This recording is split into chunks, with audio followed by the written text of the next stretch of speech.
थी। सिर्फ इस एक डील का ही नतीजा ये हुआ कि कंपनी को अपना प्रोडक्शन बढ़ाकर 2 लाख बॉटल्स पर डे तक करना पड़ गया।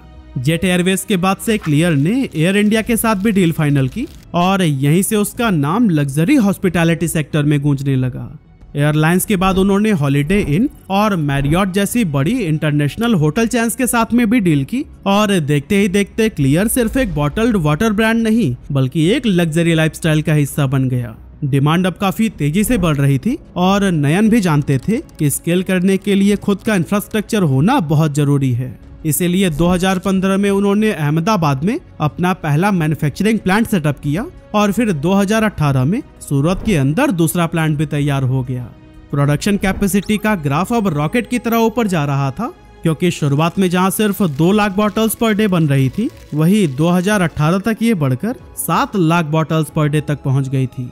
ये ग्रोथ सिर्फ नंबर्स नहीं थी, ये प्रूफ था कि मार्केट ने क्लियर पानी को पूरी तरह से एक्सेप्ट कर लिया है क्योंकि फाइनेंशियल ईयर 2019 में कंपनी ने 50 करोड़ रुपए का टर्नओवर हासिल किया था जो अगले ही साल यानी फाइनेंशियल ईयर 2020 में बढ़कर 61 करोड़ रुपए तक पहुंच गया। अब दोस्तों अभी तक तो सब कुछ बहुत अच्छा चल रहा था, एक्सपेंशन हो रहा था, ग्रोथ के ग्राफ्स भी ऊपर जा रहे थे और ऐसा लग रहा था कि अब इस कंपनी को कोई नहीं रोक सकता। लेकिन फिर आया वो दौर जिसने न सिर्फ क्लियर पानी को बल्कि पूरी दुनिया को हिला दिया। जी हाँ, हम बात कर रहे हैं कोविड-19 पैंडेमिक की। इस ग्लोबल क्राइसिस ने क्लियर के बिजनेस मॉडल को पूरी तरह से बदल कर रख दिया। क्लियर पानी का लगभग 90% रेवेन्यू होरेका सेगमेंट से आता था यानी होटल्स, रेस्टोरेंट और कैटरिंग से। लेकिन जैसे ही लॉकडाउन लगा होटल्स बंद हो गए, रेस्टोरेंट के शटर्स पर ताले लग गए और कैटरिंग सर्विस भी पूरी तरह से ठप हो गई।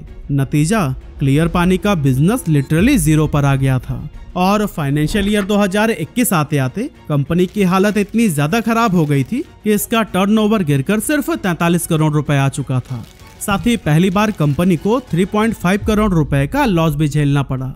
और दोस्तों ये सिर्फ एक फाइनेंशियल लॉस नहीं था बल्कि नयन के लिए एक बहुत बड़ा मेंटल प्रेशर भी था। हाल ये हो गया था कि कई महीनों तक वो बिल्कुल शॉक में थे, समझ ही नहीं आ रहा था कि आगे किया क्या जाए। लेकिन इसके बावजूद नयन ने खुद को संभाला और इंडस्ट्री के लोगों से बातचीत करनी शुरू की। खास करके उन्होंने कॉम्पिटिटर्स के एग्जीक्यूटिव्स के साथ में मीटिंग की ताकि ये पता चल सके कि दूसरे ब्रांड्स का क्या हाल है। और फिर दोस्तों इसी दौरान एक रियलिटी निकलकर सामने आई जो कि नयन के लिए काफी शॉकिंग थी। असल में वो सिर्फ नयन ही थे जिनका ब्रांड ऑलमोस्ट पूरी तरह से बंद हो गया था, जबकि उनके बाकी कॉम्पिटिटर्स के बिजनेस पर सिर्फ 20 to 25% तक का इम्पैक्ट पड़ा। इस डेटा ने नयन को उनकी सबसे बड़ी मिस्टेक को हाईलाइट कर दिया था कि उन्होंने अब तक रिटेल पर ध्यान नहीं दिया था। क्लियर पानी की पूरी डिपेंडेंसी सिर्फ